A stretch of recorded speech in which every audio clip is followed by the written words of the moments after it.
Sabay kamay. Off!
Kamay. Oh. Baba. Ho! Mahal na Pangulo, handa na po ang tanod pandangal upang libutin. The President will now inspect the troops.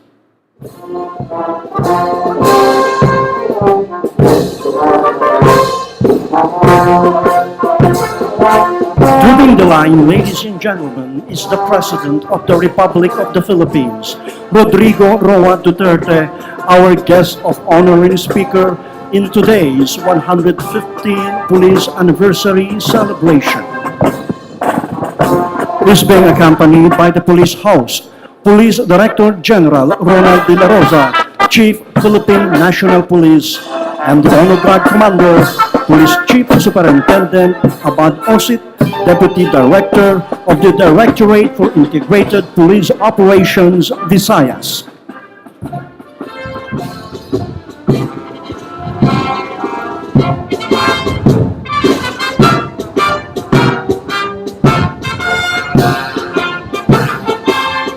Pinuro, mga batawan.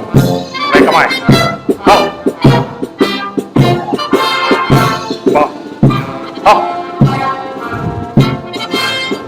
Leading the line is a long-time tradition in the Philippine National Police, which gives the guests of honor a chance to view the troops.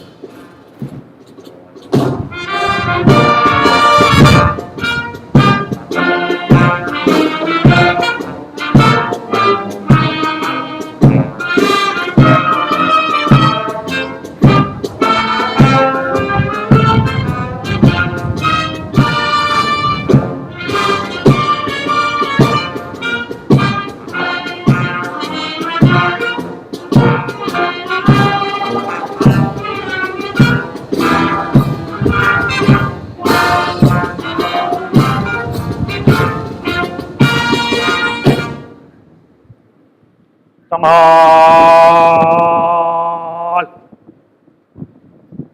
Ho! Pinuro, sabay kamay. Oh. Pinuro, baba kamay. Oh. Baba. Ho! Mahal na Pangulo, tapos na po, parangal.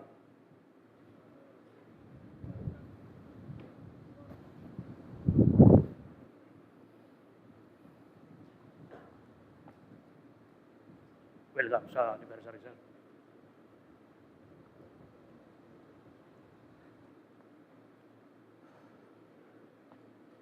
Makinig sa pahayag.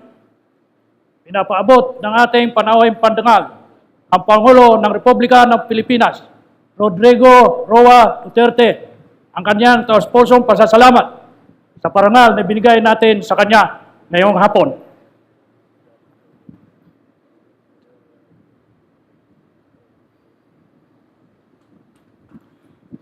Ladies and gentlemen, the arrival honors have been completed.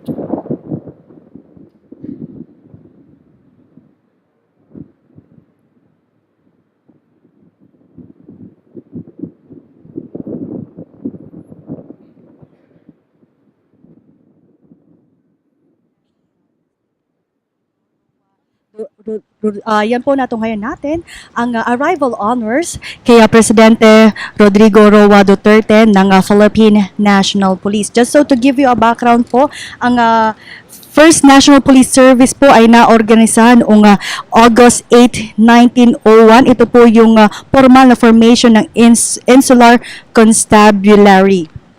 At Nagkaroon na rin yan over the years ng iba't ibang forms and functions mula sa Insular Constabulary. Yan po ay kinalaunan ay naging Philippine National Police na nagsimula naman itatag noong January 29, 1991 sa bisa ng Republic Act 6975.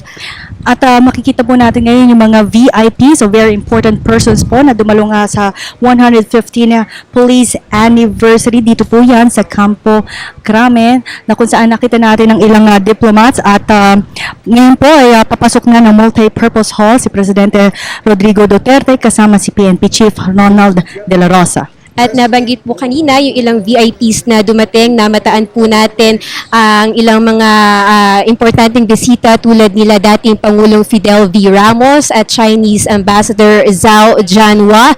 At of course, nariyan din ang pamilya ni PNP Chief Ronald Bato de la Rosa. May ilan tayong mga senador din na nakita. Si Taguig Mayor Lani Cayetano ay nakita rin po natin dumating kanina.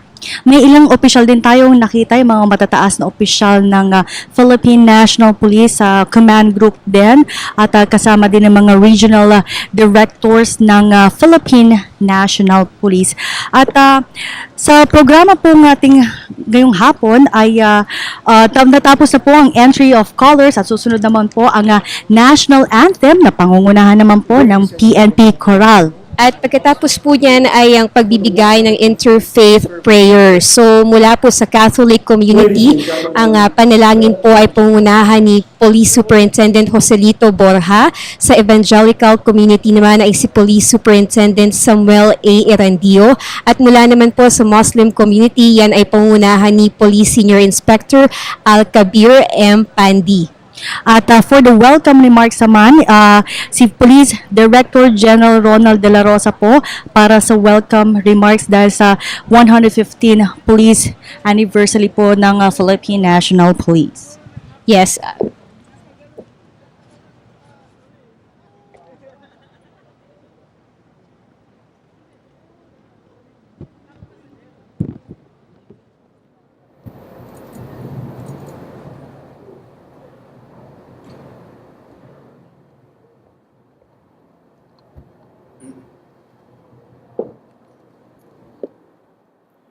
Mga kababayan, ang pambansang awit ng Pilipinas.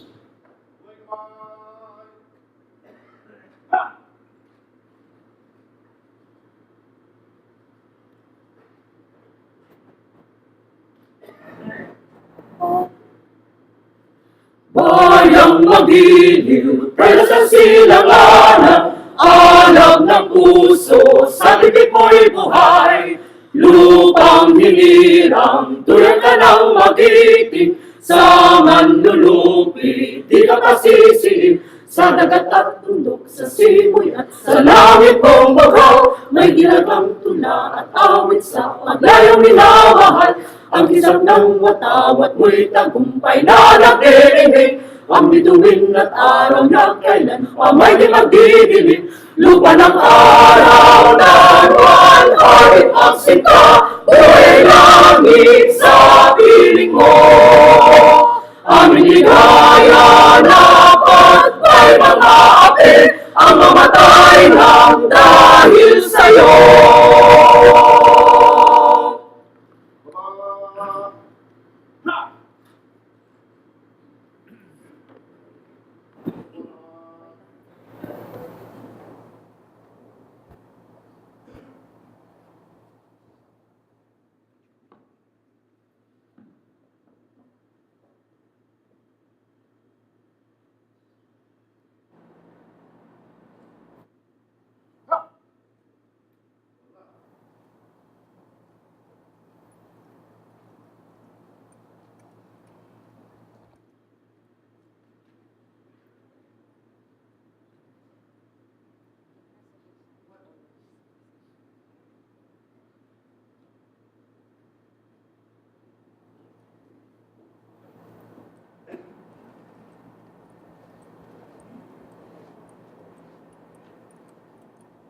Please remain standing for the interfaith prayer by Police Superintendent Joselito Borja, Police Superintendent Samuel Erandio, and Police Senior Inspector Alcabir Pandi from the Chaplain Service. Let us put ourselves before God in prayer. Almighty God, you made us PNP personnel for a reason, to serve you, our country, and people.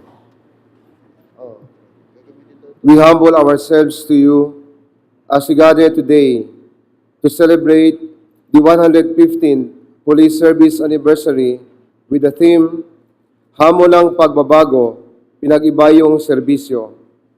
Guide all PNP personnel for us to be the change that we want our organization and our nation to be by rendering true and honest service to the people, from the national headquarters down to every police station and precinct. Grant us the will and commitment to turn away from decisions and actions that will tarnish the credibility and integrity of our institution. Help us to be truly worthy of the trust and confidence of our constituents, whom we have sworn to serve and protect. Enlighten all our leaders, headed by our guest of honor and speaker, President Rodrigo Roa Duterte, Republic of the Philippines, so that they may lead us in expressing genuine change in all our undertakings, so that we may be able to realize true and lasting peace, order, and prosperity. All this we raise unto your mighty name. Amen. Please be seated.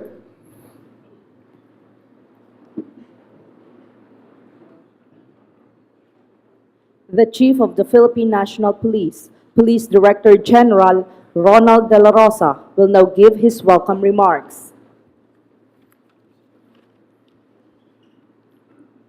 President Rodrigo Roa Duterte, sir, distinguished guests, fellow public servants, ladies and gentlemen, good afternoon. On behalf of the men and women of the Philippine National Police, let me welcome you all to the 115th Police Service Anniversary Celebration. Panahong muli upang sariwain ang makulay na kasaysayan ng pulisya at magbigay pugay sa kabayanihan ng ating mga kapatid na pulis sa nakaraang siglo. The pages of PNP history are filled with stories of both the triumphs and defeats of our police heroes, from which we have learned valuable lessons in policing and police service. And as history continues to unfold, we will fill the succeeding pages with our own stories and show our countrymen that their police force remains an organization of fine officers and gentlemen and gallant public servants who are the heroes of our times. Hamon ng pagbabago, pinag-ibayong serbisyo. Yan po ang hinaharap ng pambansang pulisya ngayon. Higit na makabuluhan ang pagdiriwang na ito sa gitna ng pababagong nagaganap sa ating mahal na bayan. Sa pagpasok ng bagong administrasyon sa pamumuno ni Pangulong Rodrigo Duterte, nagkaroon ng panibagong sigla ang ating kapulisan sa pagpapatupad ng batas at paglilingkod sa bayan. Nagising muli sa ating mga puso ang matinding pagmamahal sa bayan at paggalang sa watawat. At nagahari muli sa puso ng kapulisan ang layuning bigyan ng sapat na proteksyon ang taong bayan upang manatili silang ligtas sa anumang kapahamakan. Never in previous years have we waged such relentless war against crime and illegal drugs. And never in the PNP's recent history have we awakened such fervor from among our men and women to risk life and limb to save our youth and the rest of our countrymen from the vicious claws of the illegal drug menace. Let me just mention some significant results of this campaign. From July 1 to August 11, we conducted a total of 306,991 house visitations in the implementation of Uplan Tokhang or Tok Hangyo, in English, knock and plead, where we knock and pleaded to suspected drug users and pushers to surrender and mend their ways.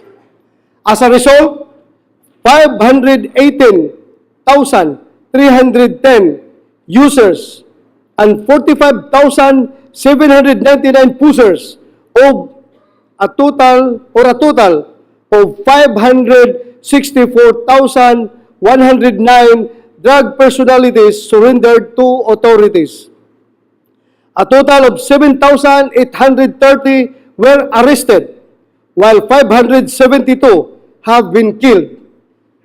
More uniformed police personnel are now visible in the streets, and the campaign against crime and lawlessness continues to gain ground. Walang humpay ang ating pagtugis sa mga kriminal. Walang tigil ang pagsuyod sa mga lansangan at komunidad upang matukoy ang mga illegal na droga, arestuhin ang mga salarin at ibalik ang kapayapaan at kaligtasan ng ating mga kababayan. At hindi lang yan, we are waging the same war within the PNP to rid our ranks not only of misfits and scalawags, but of police personnel involved in illegal drugs. From July 1 to August 10, 18 PNP personnel have been dismissed from the service. 2 were suspended, 37 cases have been filed. And as everyone knows, more than 30 police officers who were in the President Duterte's watch list of PNP members involved in illegal drug trade submitted themselves for investigation here in Camp Crame last August 8. Napakalungkot isipin na may mga pulis na nakasangkot sa illegal na droga. Under my watch, I will not allow this situation to worsen. And I will do everything within my power and authority to address and put an end to this problem. Sa gitna ng mga panganib at sa harap ng mga taong nagdududa sa ating layunin at kakayahan, taas noo at buong tapang pa rin nating ipagtatanggol ang mamamayan at ilayo sila sa kapahamakan.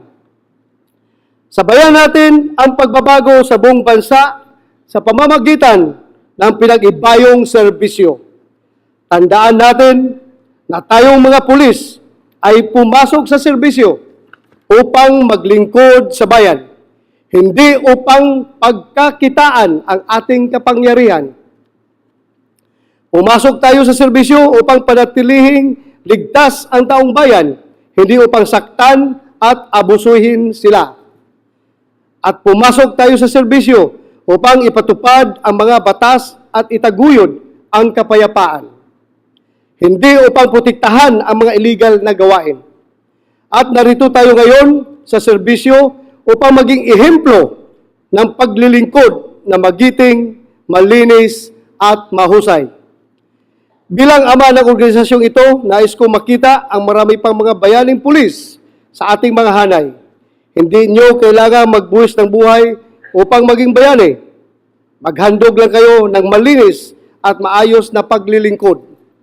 Magpakatatag sa gitna ng unos, maging matapang sa harap ng panganib, taas noong harapin ang anumang pagsubok at magsilbi kayo mula sa puso.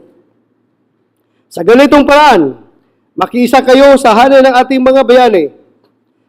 At ito naman ay susuklian ko kasama ng buong liderato ng pulisya ng tamang pag-aaruga sa inyo at sa inyong mga pamilya at pagtugon sa inyong mga pangangailangan bilang mga sandigan ng bayan. At this point, I want to thank our beloved President Rodrigo Duterte for the strong support and inspiration that he continues to give us.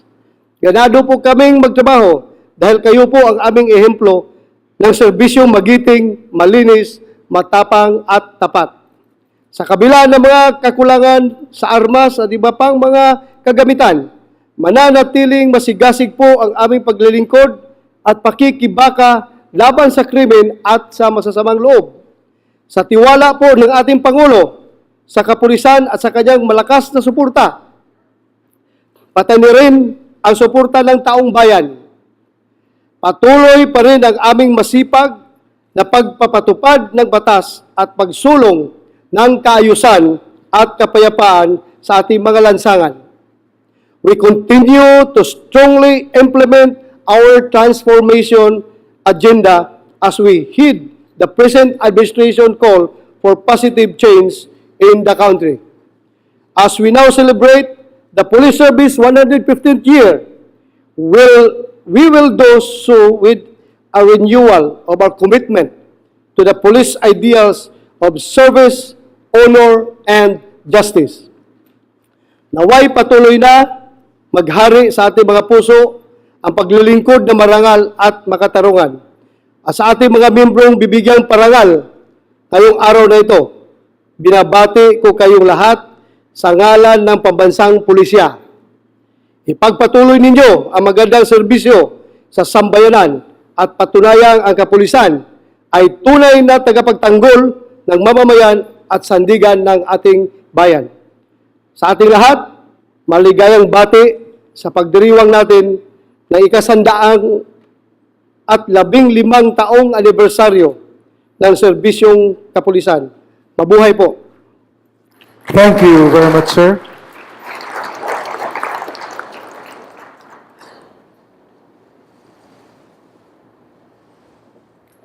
Ladies and gentlemen, we shall now witness the presentation of awards to the men and women of the Philippine National Police and selected units for their outstanding services rendered to the community. We now request the first set of awardees to please rise for the presentation of awards.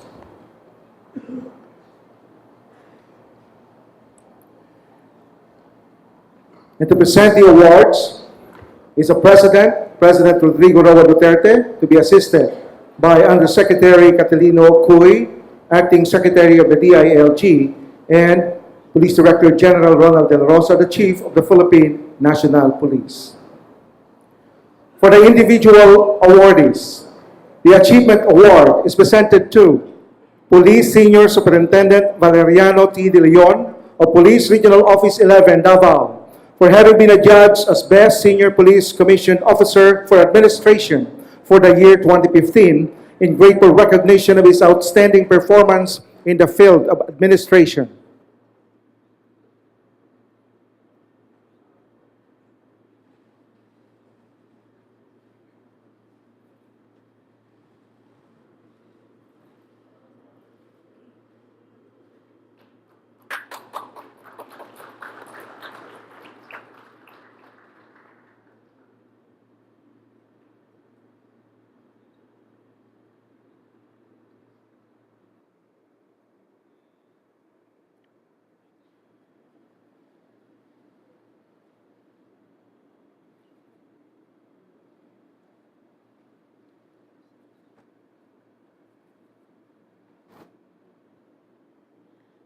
Achievement Award is presented to Police Superintendent Reynald Arino of the Special Action Force for having been adjudged as the Best Senior Police Commissioned Officer for Operations for the year 2015 in grateful recognition of his outstanding performance in the field of operations.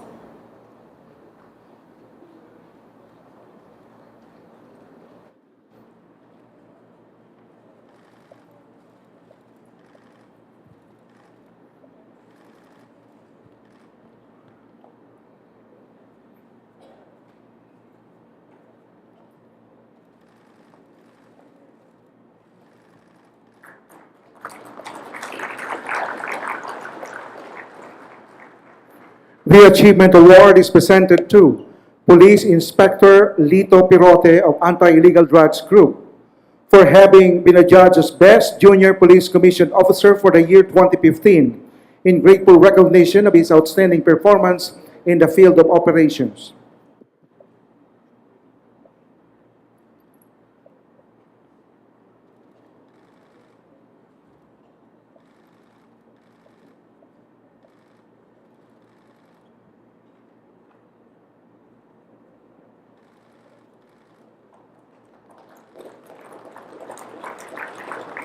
Achievement Award is presented to Senior Police Officer 1 May M. Rubio of Police Regional Office 3 for having been adjudged as the Best Senior Police Non-Commissioned Officer for the year 2015 in grateful recognition of her outstanding performance in the field of administration and operations.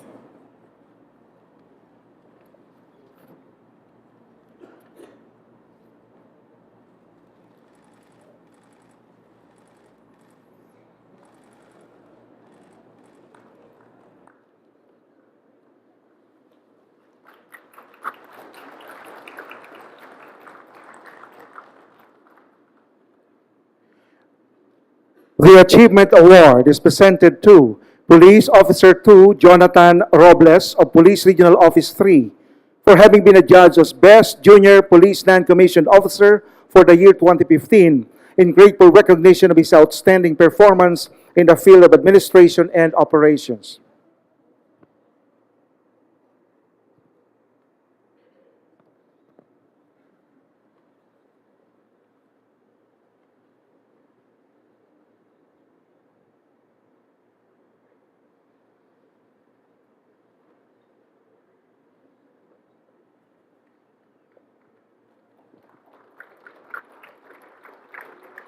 The Achievement Award is presented to non-uniformed personnel Rosana D. Tupas from Police Regional Office 6 for having been adjudged as the Best Non-Uniformed Personnel Supervisory Level for the year 2015.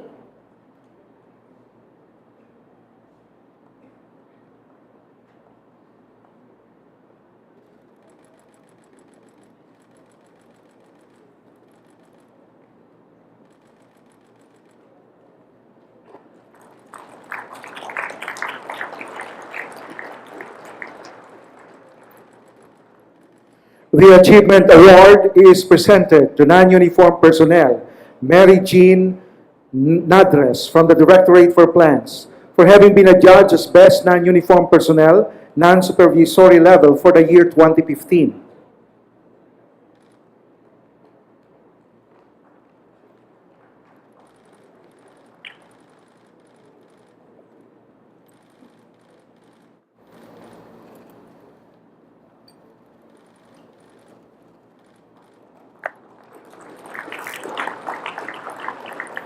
For the unit awardees, The award of recognition and presidential streamer are presented to Police Regional Office 2 for having been adjudged as the Best Police Regional Office for the year 2015.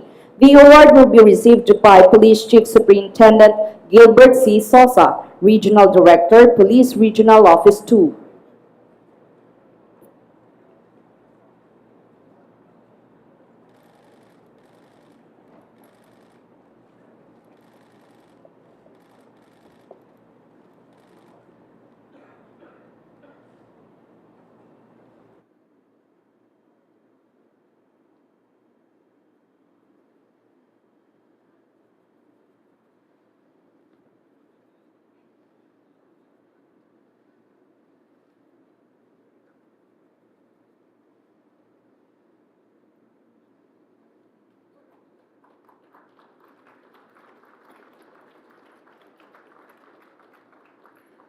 the award of recognition and NAPOLCOM streamer are presented to Information Technology Management Service for having been adjudged as the Best National Administrative Support Unit for the year 2015. The award will be received by Police Chief Superintendent Edwin Jose Nemenso, Director, ITMS.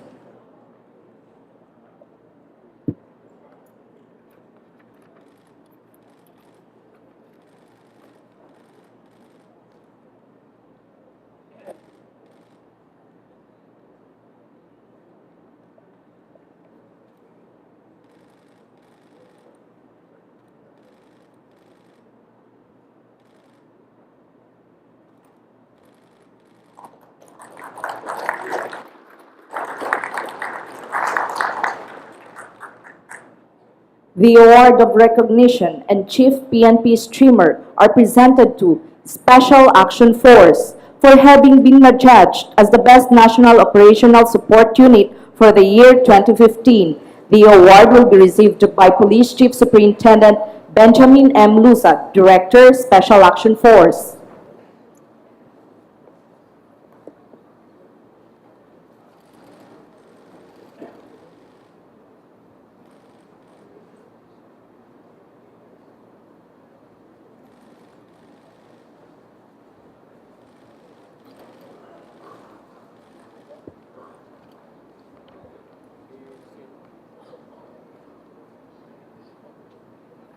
The award of recognition and PNP Unit Streamer are presented to Bulacan Police Provincial Office for having been adjudged as the best police provincial office for the year 2015.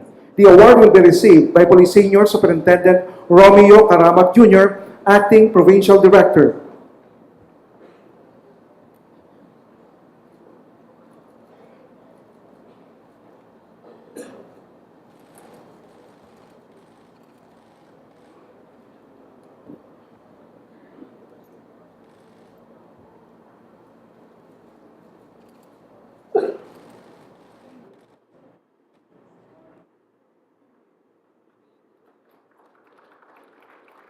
The award of recognition and PNP Unit Streamer are presented to Iligan City Police Office, Police Regional Office 10, for having been adjudged as the best city police office for the year 2015. The award will be received by Police Senior Superintendent Leonie Roy Ga, City Director, Iligan City Police Office.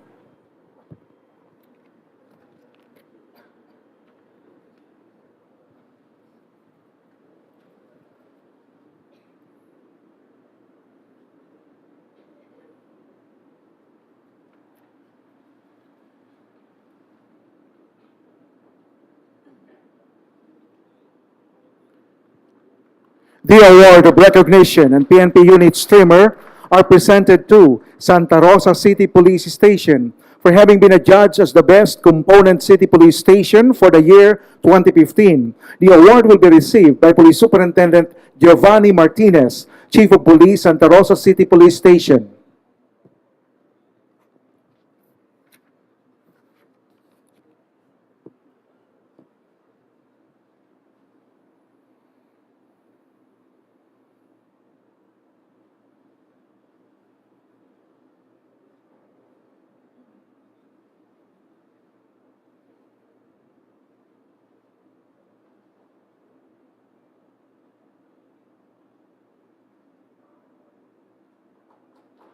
The award of recognition and PNP Unit Streamer are presented to Nagcarlan Municipal Police Station, Police Regional Office 4A, for having been adjudged as the best municipal police station for the year 2015. The award will be received by Police Chief Inspector Leopoldo M. Ferrer Jr., Chief of Police, Nagcarlan Municipal Police Station.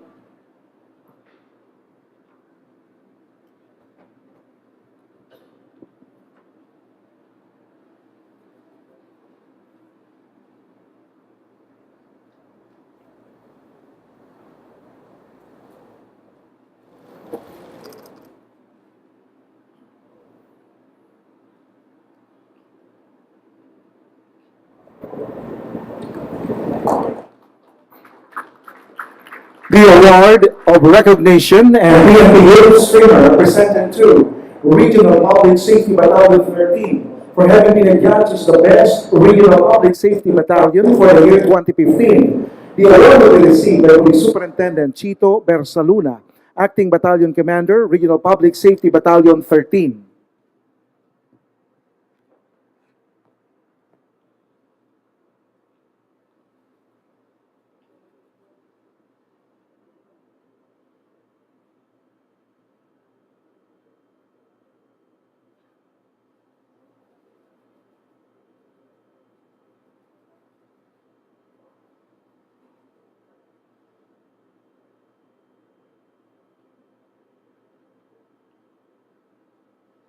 The award of recognition and PNP Unit Streamer are presented to Pangasinan Provincial Public Safety Company for having been adjudged as the best provincial public safety company for the year 2015.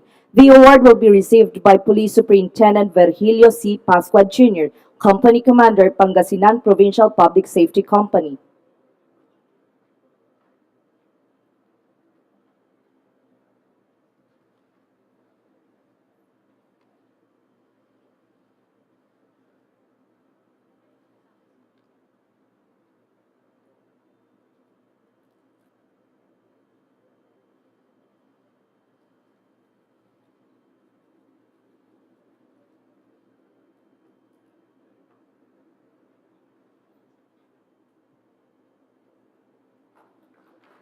The award of recognition and PNP unit streamer are presented to Zamboanga City Public Safety Company for having been adjudged as the best city public safety company for the year 2015.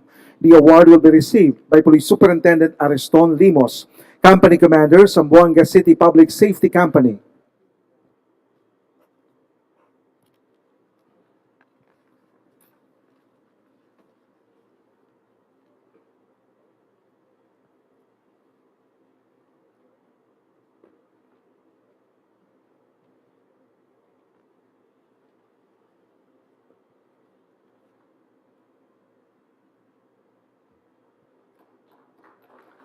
The award of recognition and PNP unit streamer are presented to Women and Children Protection Desk, Police Regional Office 11, for having been adjudged as the best Women and Children Protection Desk for the year 2015.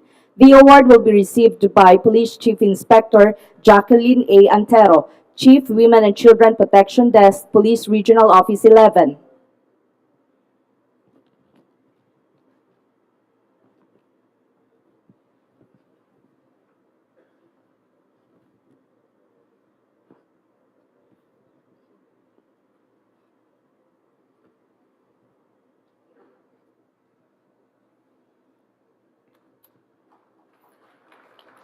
The award of recognition and PNP unit streamer are presented to Regional Police Human Rights Desk, PRO 3, for having been adjudged as the best Regional Human Rights Desk for the year 2015.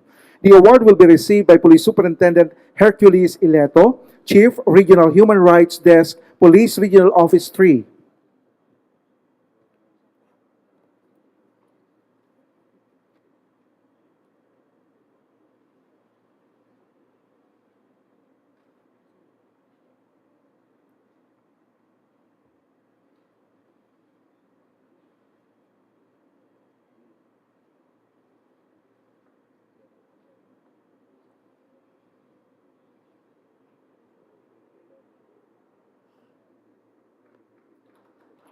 The award of recognition and PNP unit streamer are presented to Police Strategy Management Unit, Police Regional Office Cordillera, for having been adjudged as the best Police Strategy Management Unit for the year 2015.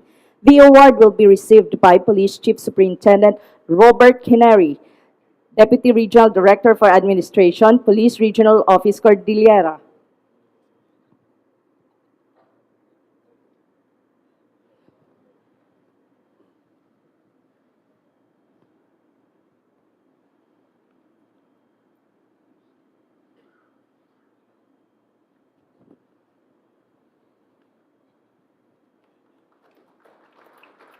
The award of recognition and PNP unit streamer are presented to Regional Special Training Unit, Police Regional Office 2, for having been adjudged as the best Regional Special Training Unit for the year 2015. The award will be received by Police Superintendent Jojo de la Cruz, Chief Regional Special Training Unit, Police Regional Office 2.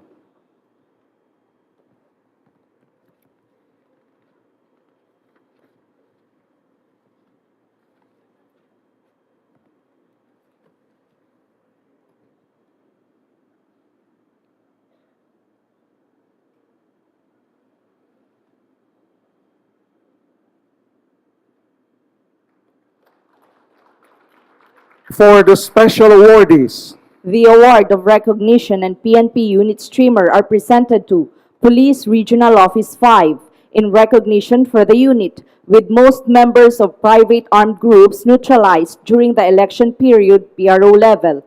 The award will be received by Police Chief Superintendent Melvin Ramon Buenafe, Regional Director, Police Regional Office 5.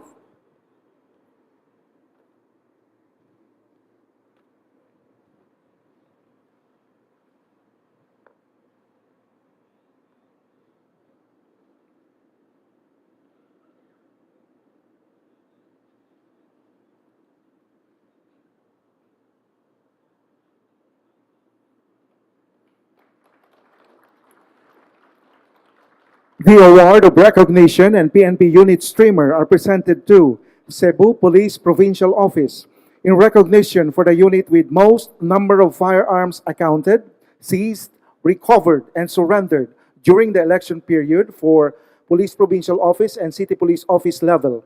The award will be received by Police Senior Superintendent Jose Macanas, Acting Provincial Director, Cebu Police Provincial Office.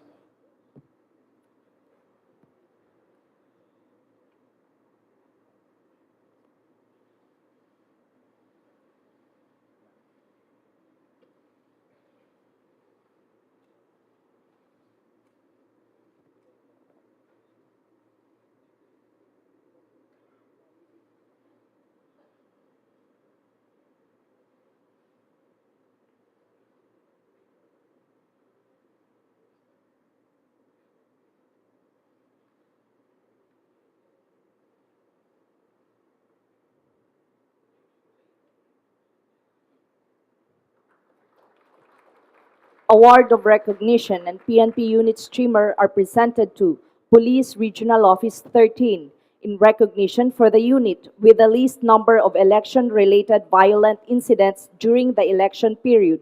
The award will be received by Police Chief Superintendent Rolando B. Felix, Regional Director, Police Regional Office 13.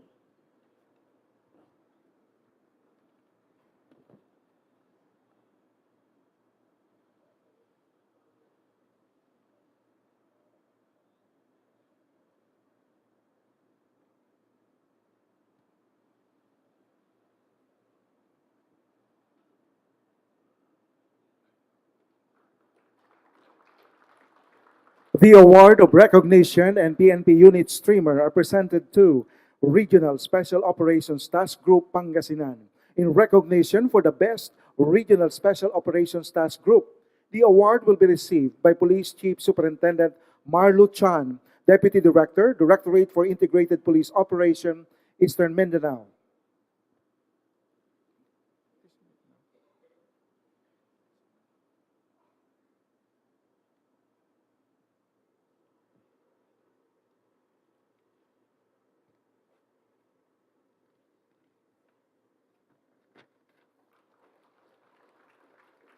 The award of recognition and PNP unit streamer are presented to Rizal Police Provincial Office, Police Regional Office 4A, in recognition for the unit with the most number of confiscated, seized, recovered, and surrendered loose firearms for calendar year 2015.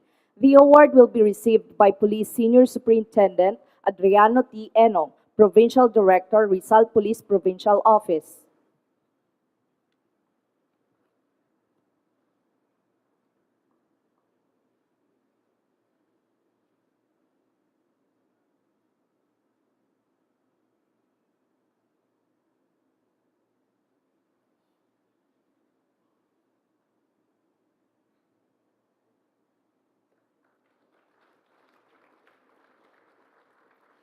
The award of recognition and PNP unit streamer are presented to Criminal Investigation and Detection Group in recognition for the unit with a notable accomplishment in the campaign against illegal drugs. The award will be received by Police Chief Superintendent Ruel Obusan, Acting Director, Criminal Investigation and Detection Group.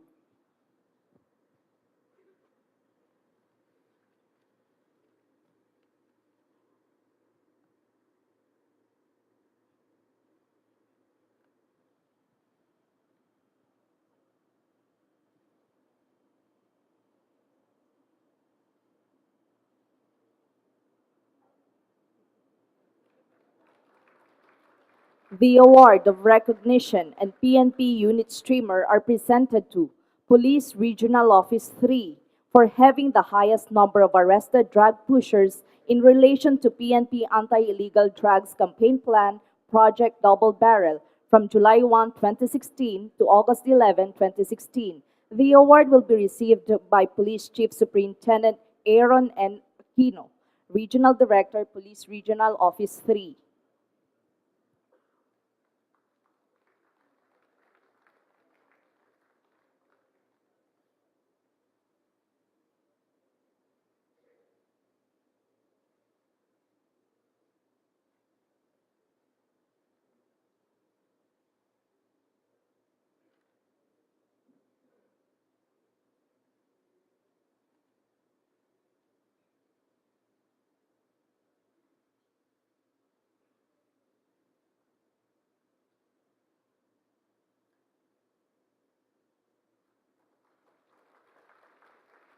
Congratulations to all the awardees. Thank you very much, sir. You may now take your seats.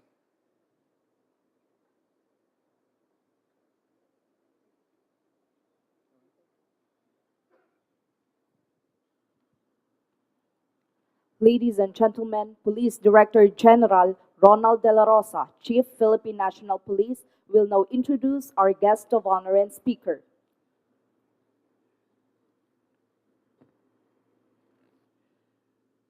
Ladies and gentlemen, President Rodrigo Roa Duterte, Republic of the Philippines.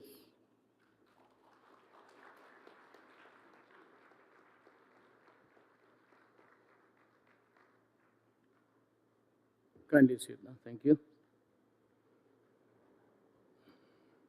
President Fidel V. Ramos, Executive Secretary Salvador Midaldi, and other members of the Cabinet, Excellencies of the Diplomatic Corps, Police Director General Ronald De La Rosa, Undersecretary Catalino Coy, the officers and men and women of the Philippine National Police, my fellow workers in government, my beloved countrymen. I'd like, before I forget, my warmest congratulations, felicitations to the awardees today, this afternoon. And I would like you to know that I am greatly gratified by your work you have shown. Salamat po sa inyo. Now, along the way, upon my assumption, I had to do things here inside the PNP because I had to do it. I had no recourse, but it was a call of duty and nothing personal. And I hope that everybody here would understand that. You know, the fight against crime and criminality are eternal.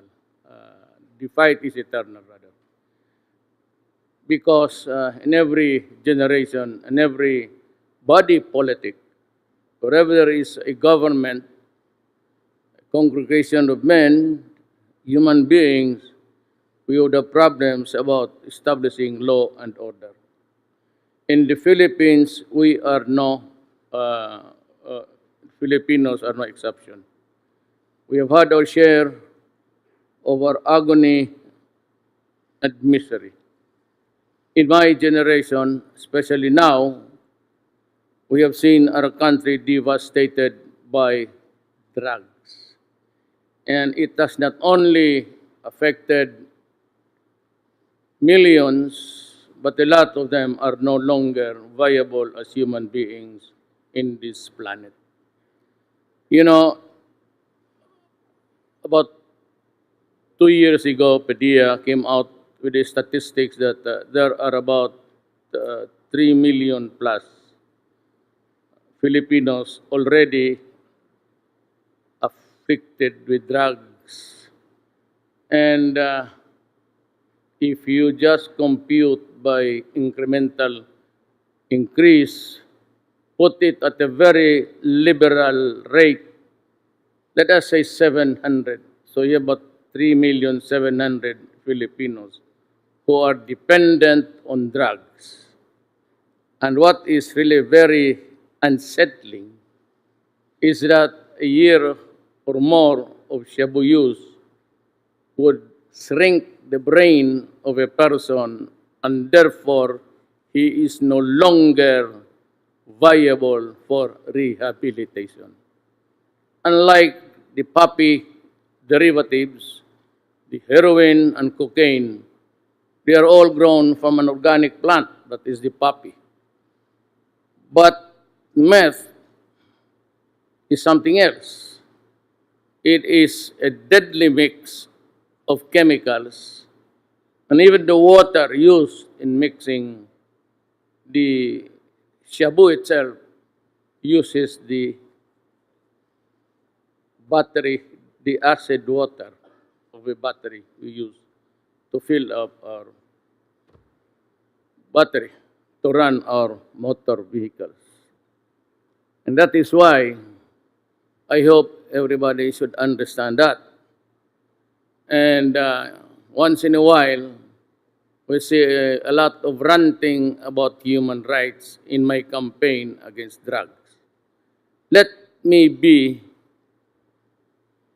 frank with you this afternoon. The fight against drug will continue and unrelenting until we have destroyed the apparatus operating in the entire country. Now, let me be a lawyer for a moment. A lot of bleeding hearts, including senators of this republic, are complaining about the death rate in the fight against drugs. And by last counting, they say it's about 1,000. Well, you know, place it at a very, I said, conservative estimate.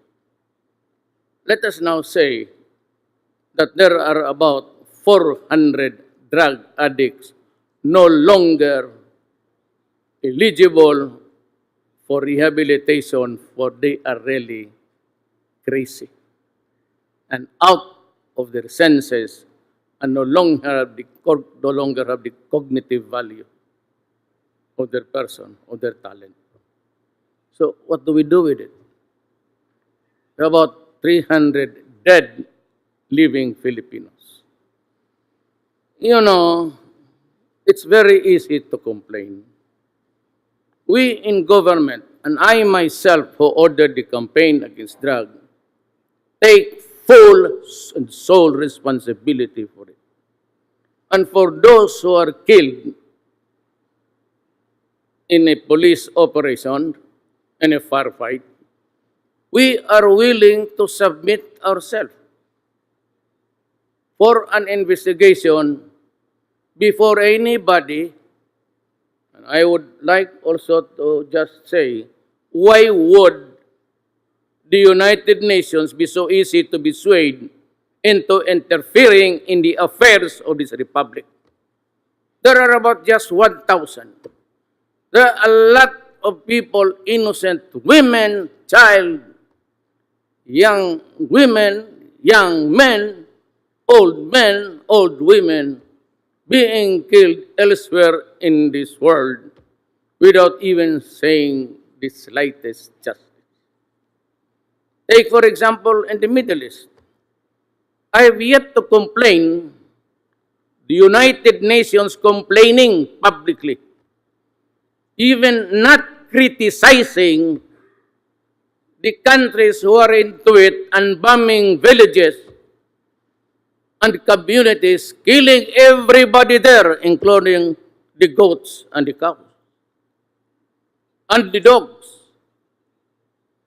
I have yet to complain the UN President state publicly over and over again because of the loss of the lives of innocent people. That is the problem. And here comes a UN easily swayed and coming on a very stupid proposition of, you know, for those who are killed by the other drug syndicates, We can only investigate, but do not attribute the acts of other criminals upon my government. I say the easiest way of really just being into politics. And here is a senator complaining when one day I will tell you that her driver herself, who was her lover, was the one also collecting money for her during the campaign.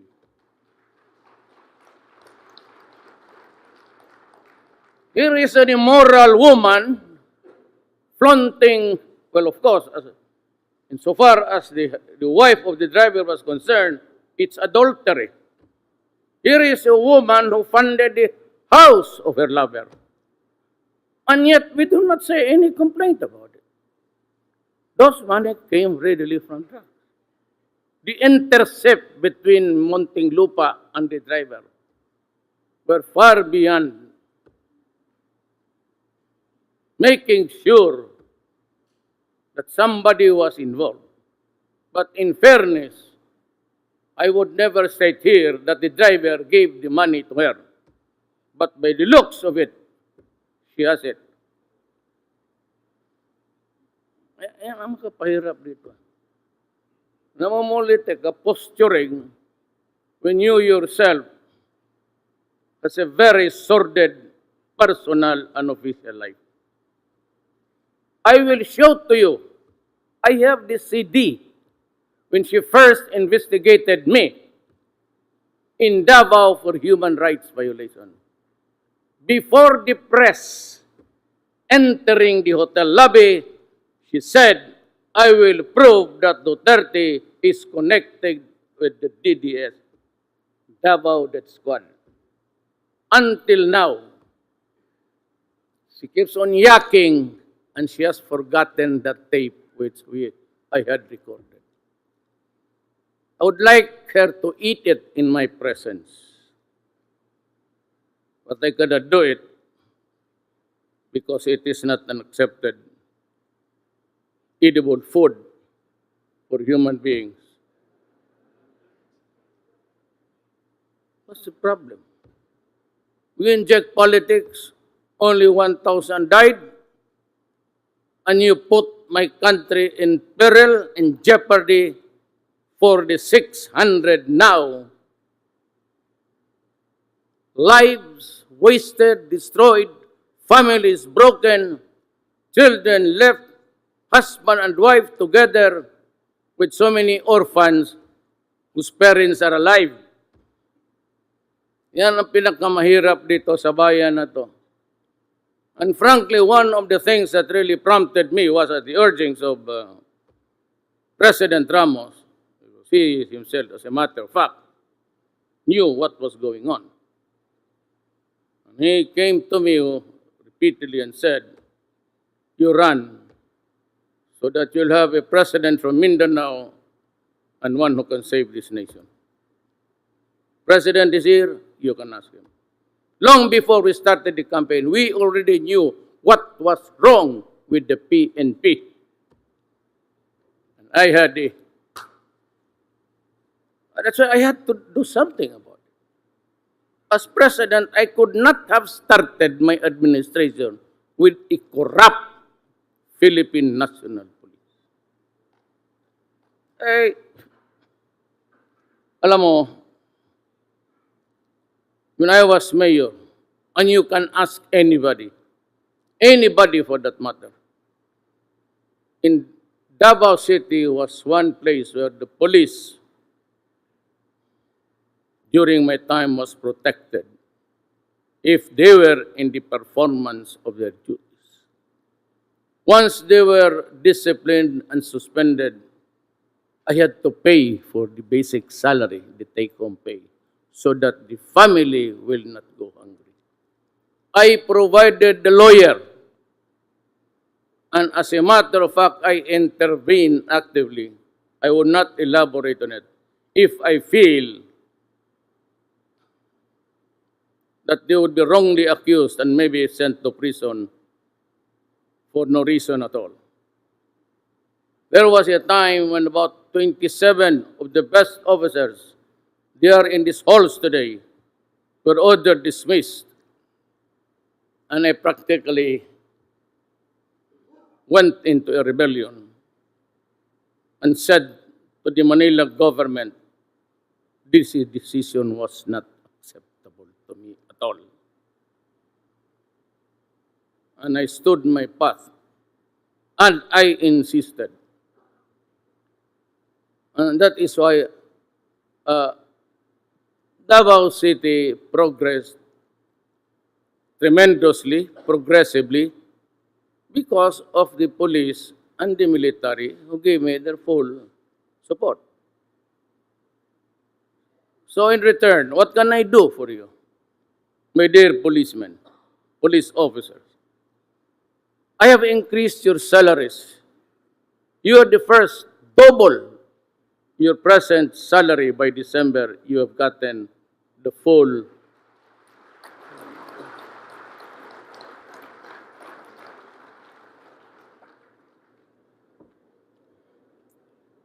and I included the Armed Forces of the Philippines and the PDEA. Same, working and gambling with your lives, facing criminals. The Philippines is not in its best law and order situation. You're facing so many fronts. I'm facing the Communist Party of the Philippines, and I am talking. We are facing an insurrection, Muslim insurgency in Mindanao. I am talking with the MI and the MN. I tried desperately to talk sense to the Abu Sayyaf, but they refused. So there's no other way to destroy them.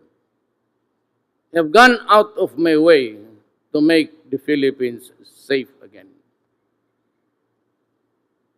I won by a sheer majority of 6 million, which until today appalls me, because I really do not know how I got the 15 million with a 6 million majority from the next neighbor. So I could only think of the many things that I said, but most importantly, I would say that what prompted the audience, the Filipino nation, take notice of what was coming in or out my mouth was this: I will give you a clean government, and it will be so, and it will be done. I promise them I will suppress crime and take control of the drug situation, which was really running wild in our country today. Make no mistake about it. I repeat again for all everybody's consumption. Do not kill if you are not in danger of losing your life. But in effecting an arrest, when there is a violent resistance, because in effecting an arrest, you have to overcome the guy to bring him to the folds of the law. If you cannot bring him to the police station, if you cannot place him under the control of the law, because that is your job, to arrest, which means to overcome the resistance. But if the resistance is violent, thereby placing your life in jeopardy, shoot and shoot him dead. Can I be more clearer than that?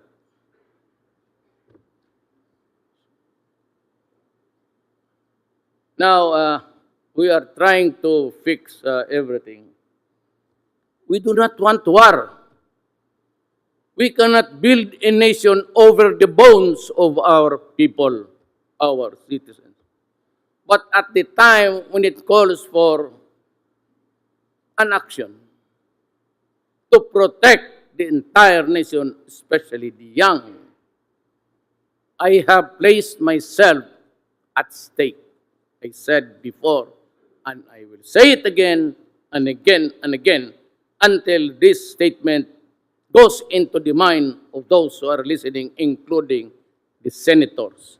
I place my honor, my life, and even losing the presidency. Just, I said, be careful with me, because when I say I will do it for my country, I will do it even if I have to kill you or be killed in the process. I will not allow anybody to destroy my country. I will not allow anybody to destroy the next generation. Of what good will it be to us when I am already old and my children or the children's children are gone berserk and crazy? Who will spoon feed me with my food when I am old? Who will buy the medicines for me? I am not rich. Who will pay the hospital bills for me? My children. And if you destroy my children, you shall have destroyed me well in advance. That is the thing that I would never, never allow to happen in my country during my watch. Now, I'd like to go back to what I want to do to you. I want to be strict. I want this government, this organization to be clean. And I expect that every money to run the organization will reach down to the precinct level. There are things which I would like to say, but better said among us. But I said, I have appointed men of goodwill who will see to it that the money intended down to the last patrolman there on the street will have a share of the operations of the Philippine National Police. I would never countenance graft and corruption. Not this time. For those of you who are used to it, then wait for another 6 years. The 6 years would really be something which we have to work on honestly between us, between your president and yourself. But I will support you. Do not worry about cases. I will give you the lawyer. Do not be intimidated about statements with the United Nations. You know, United Nations, you can only investigate genocide when you kill without giving a hoot. If you're killing children, the whole community, you bomb there, that is genocide. But when you kill criminals who fight with you and criminals who fight amongst themselves, that is the least of our duty. But we will answer. For every incident there that involves the killing of a human being, whether it is really connected with the fulfillment of a duty of the police or not, have it investigated by the EAS or by the DCIDG and the investigating arms of the organization. That way we can be transparent to everybody. And when I really do not know who's going to come here with I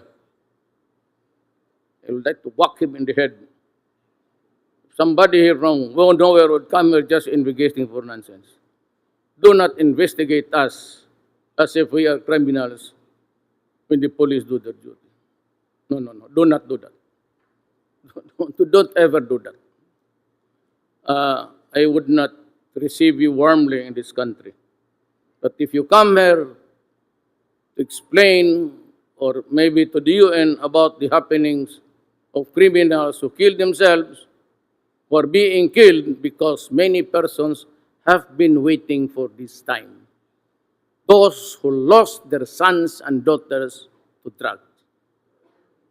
Maybe they sweat fit this time to take the sweet revenge that they have been longing for. Me, for example, if I were an ordinary citizen and I have lost my daughter to drugs, she gets pregnant 5 times a year. She is despoiled because of drugs. I've lost my son and another son. Bullshit, I will kill you. I will kill you. I will take the law into my own hands. I will not eat sitting down. Forget about the laws of men. Forget about the laws of international law, whatever. I'll just ask you simply, the eternal justice that runs this universe. But what right do you have to cook shabu and feed it to my children to make them crazy and become useless forever?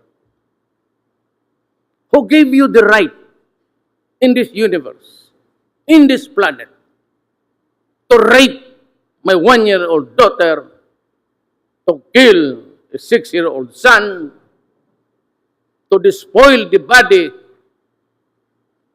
of my son and daughter? Because you were under the influence of shabu, which makes you crazy. Of the 600, nearing 600 now, safely I would say there are about 200 who are already permanently crazy. I would need an asylum for the insane to house all those thousands of them. I would need the military spaces instead of just, allowing the military to go about the thing unbridled, undisturbed. I have asked the military, because they have the reservations, the biggest ones, of course, to give space so that I can start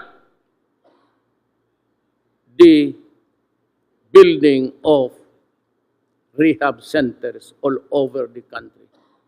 I am just waiting for the kind help of our neighbor who is willing to help us. That is my problem. That is my burden. But I said, over and above all these things, I hold it as an article of faith that we can never progress, we can never develop until there is law and order in these islands. Mindanao especially. It's a very fertile land. Then pays that they're collecting taxes without let up. Then we have the sporadic and intermittent killings of the Moro rebels and government. I have to go to Cotabato tomorrow again to visit the wounded and the 2 soldiers who were killed last week.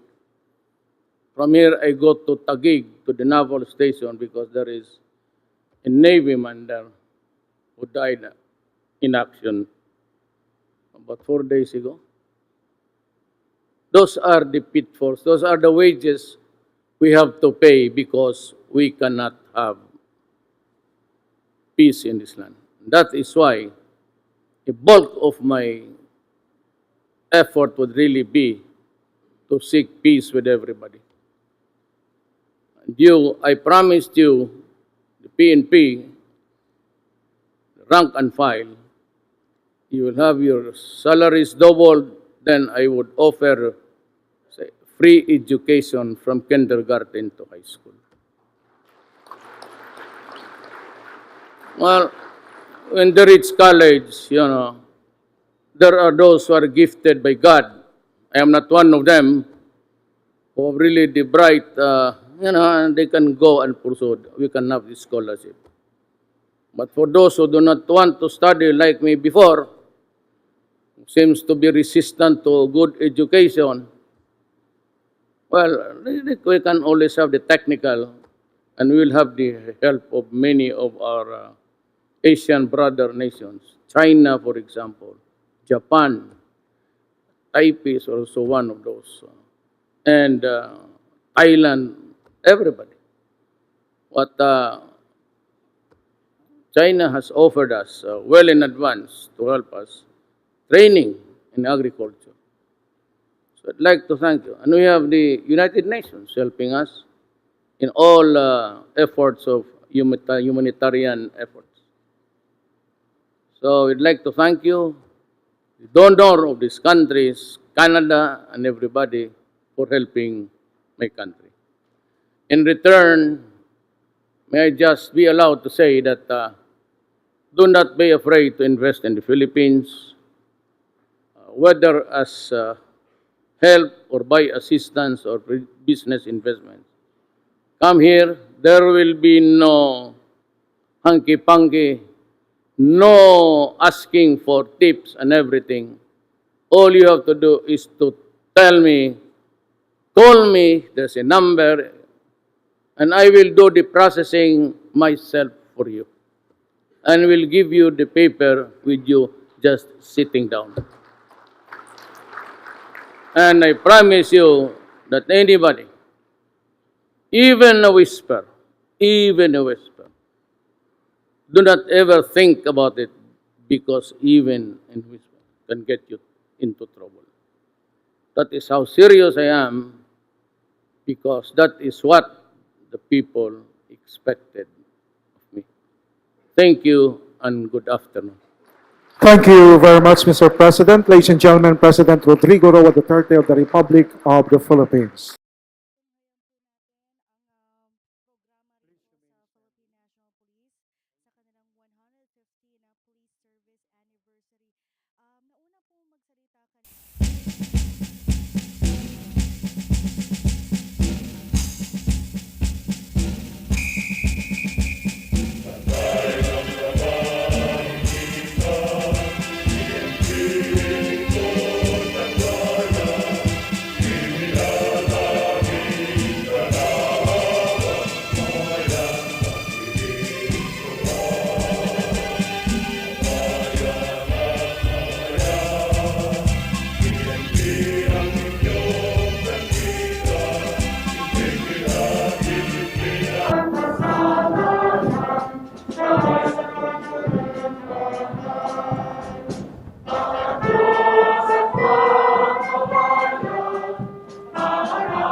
Ladies and gentlemen, the exit of callers